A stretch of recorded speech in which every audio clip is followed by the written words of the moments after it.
Yeah, Lourdes, do you want to review Mission Impossible Final Reckoning with me? Hi. I'll take that as a yes. Your team has been betrayed, Ethan.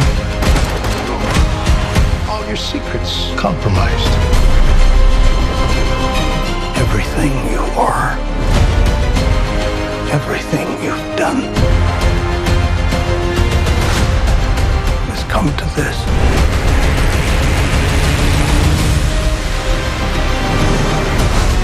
You gave him an aircraft carrier?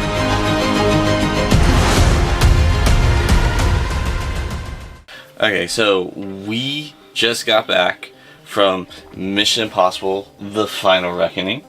And yeah, I decided to get the popcorn, the ridiculous light up popcorn bucket that they sell at the theater. Not the most expensive one, actually.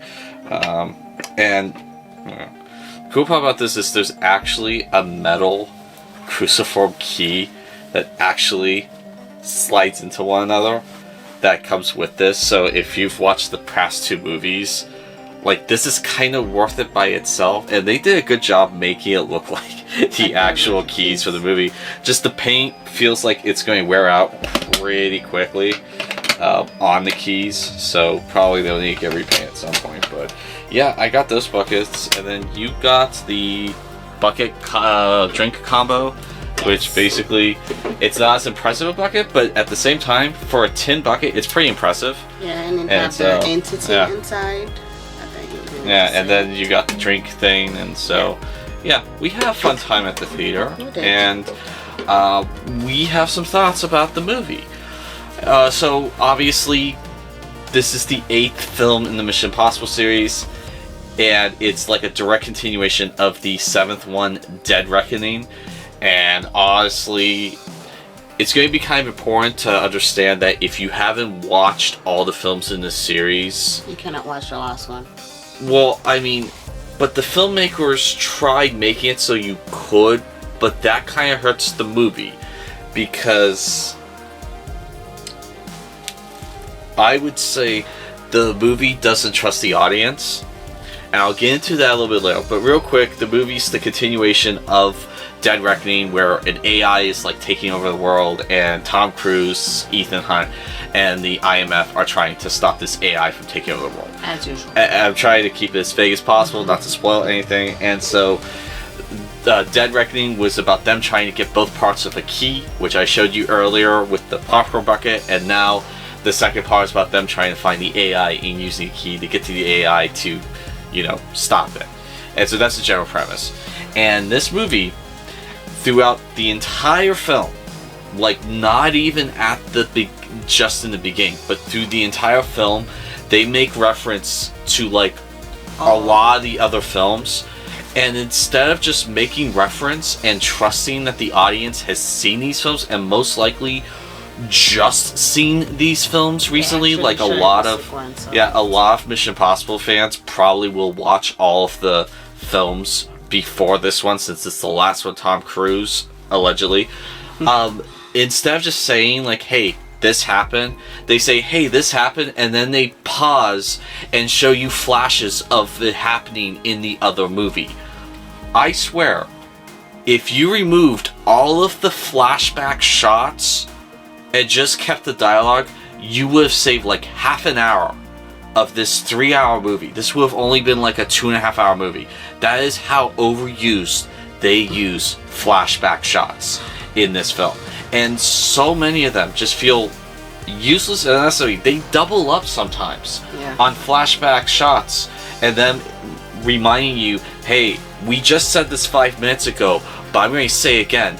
This is from this other movie in the series, and then they show you flashback shots again. It's just like we kind of just went over this, and so that was like one of my biggest issues with this film, and it's so bad at the beginning. Yeah. The first 20 minutes are so chaotically messy. The editing, apart from like one fight scene, I thought was terrible in this film. Granted, we saw this with my dad as well. He hated the editing in that one spot that I actually liked the editing. So that's not going to be universally agreed on either. But what were your thoughts on kind of the overuse of flashback shots and frames and stills? Well, as you say, it wasn't really necessary because you can just talk about it because you have to.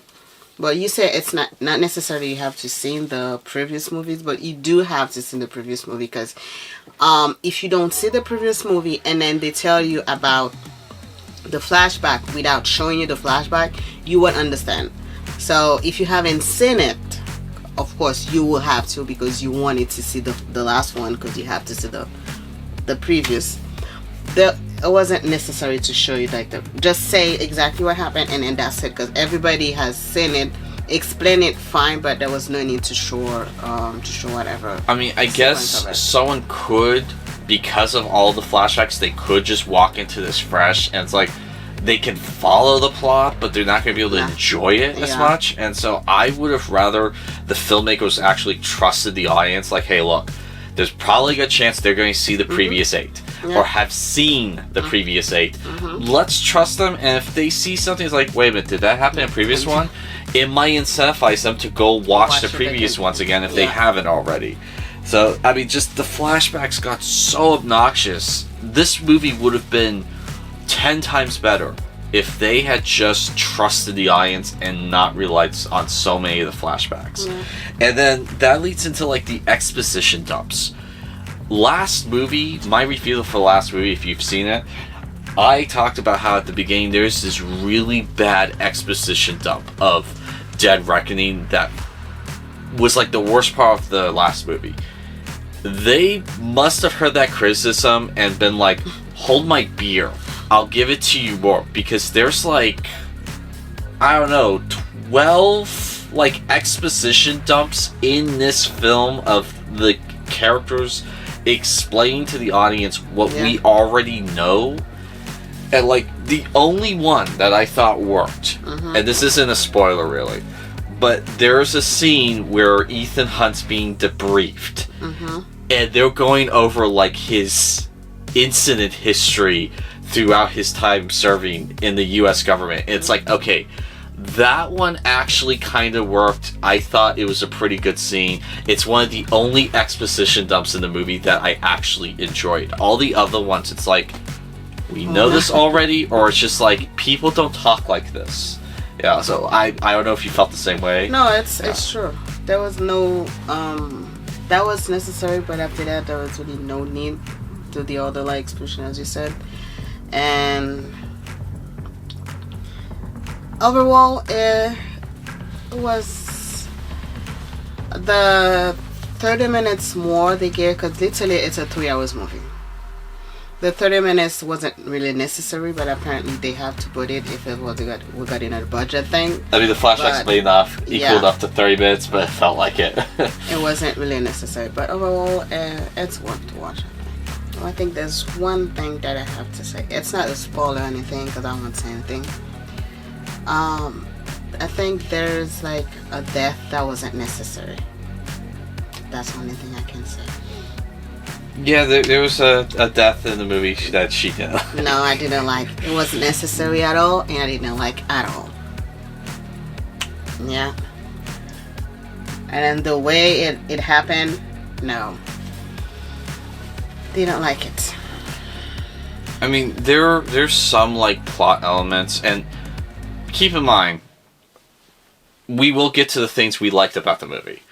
We're just kind of going over the things that we didn't like first, because even though they don't ruin the film, they do prevent this from being like the best Mission Impossible. This is not my favorite Mission Impossible. Was it yours? No. Okay. It's still really entertaining. We will get to those parts in a minute. But like, there's a couple of things narrative-wise that I just didn't get. Like, I didn't feel they fully explained why the entity was trying to wipe out mankind.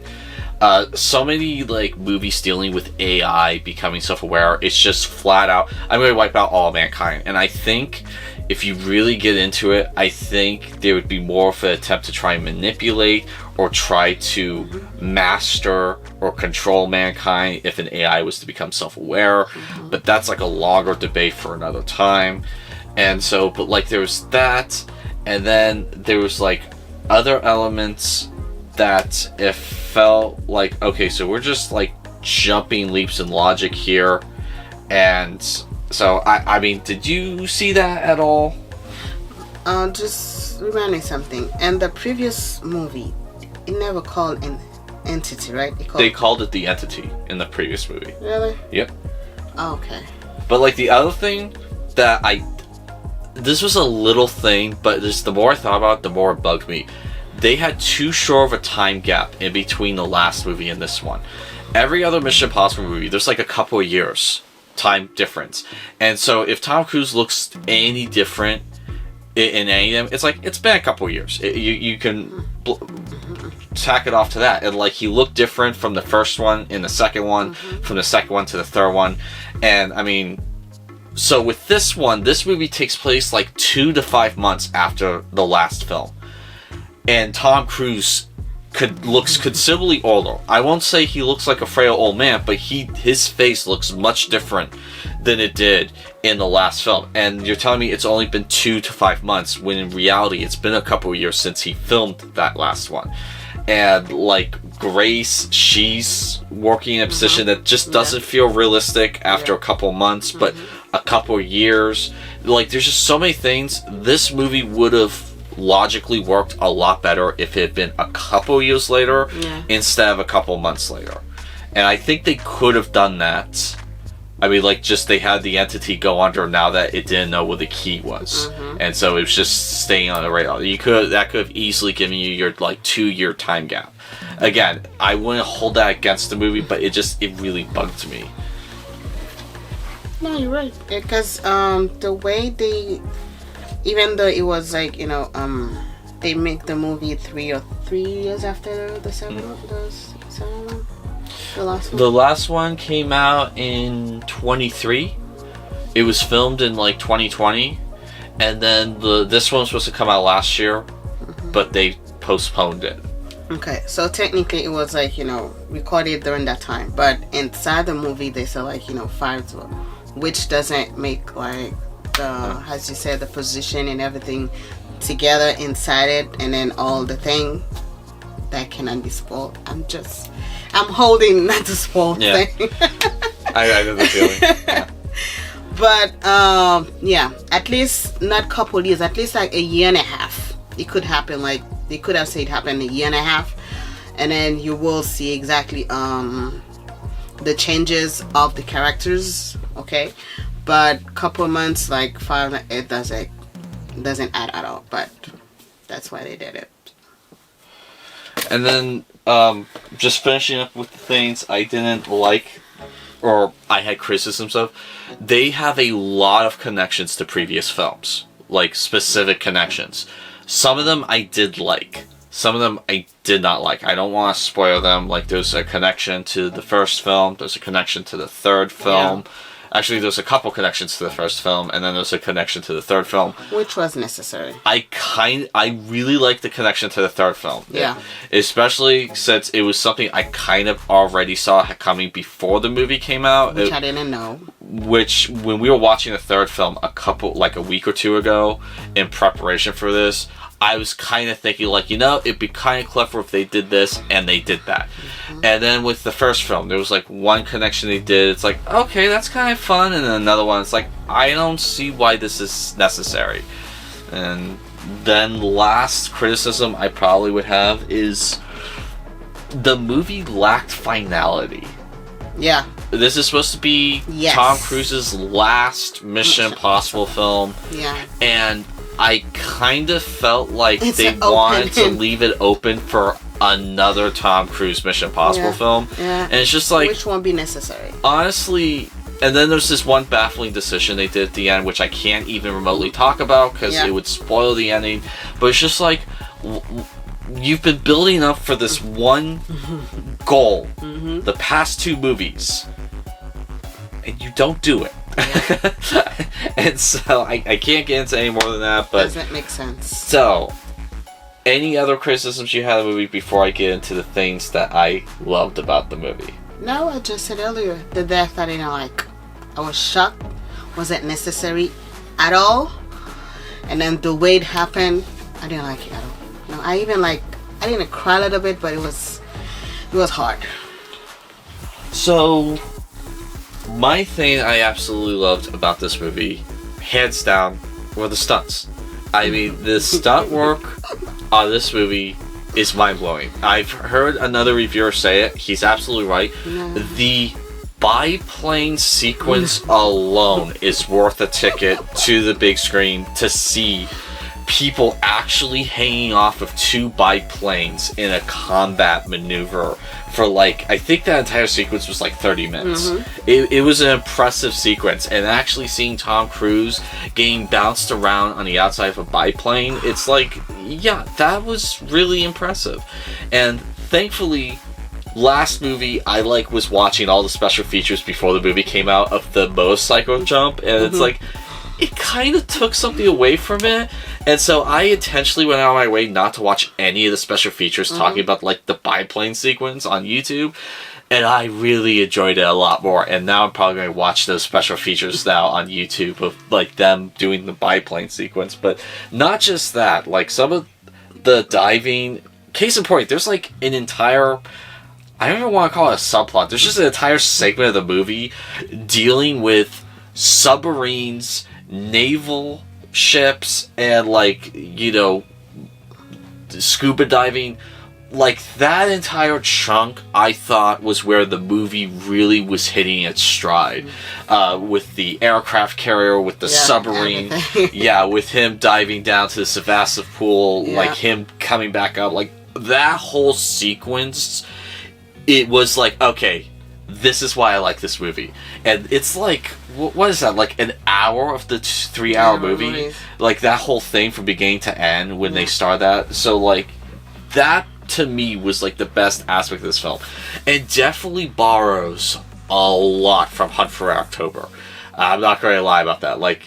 I would say the only reason why they can't sue Mission Impossible for plagiarizing Hunt for Red October is because Paramount made both Hunt for Red October and Mission Impossible. But it's just if you hold up the 2 movies side by side, it's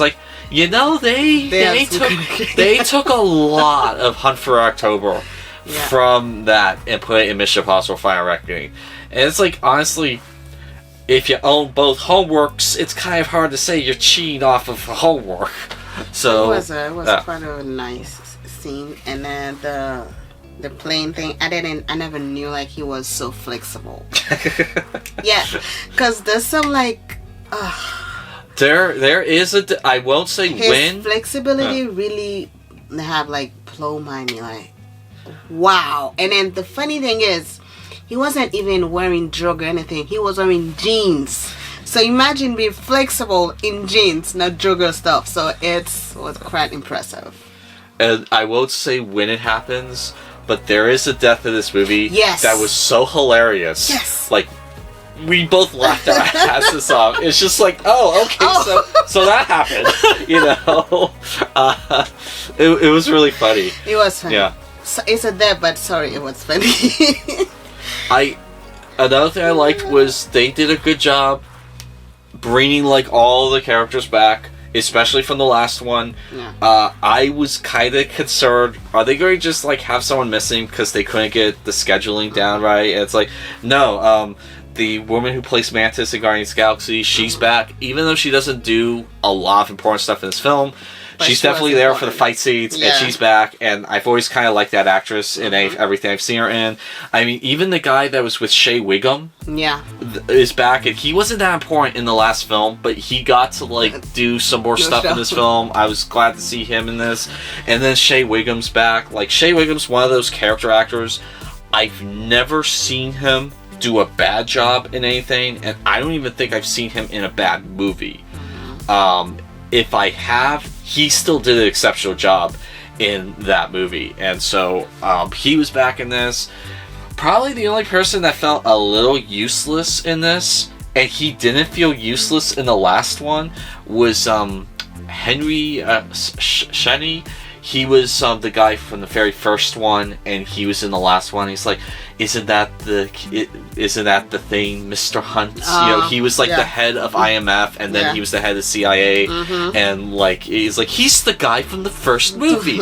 Yeah, in the last one, he didn't feel useless. No. In this one, it just felt like, yeah, we might as well bring him in on this one because it's just like they needed him. So. He just contributed nothing. I mean, hell, Angela Bassett felt more necessary than him, and she was only in Fallout. So I know we had a lot more negatives to say about the movie than positives, but keep in mind, the positives, the two like real positives I have about the movie, they kind of make up for a lot of the negatives. The whole like submarine sequence that's like an hour from beginning to end, and then like all the stunts, that like really makes up for all of the negative things I have about this movie. Anything you liked about the movie I didn't mention, or negative you have about the movie that I didn't mention? No, like I love many things, but I cannot tell because if I spoke about them, I will spoil. So I don't want to do that.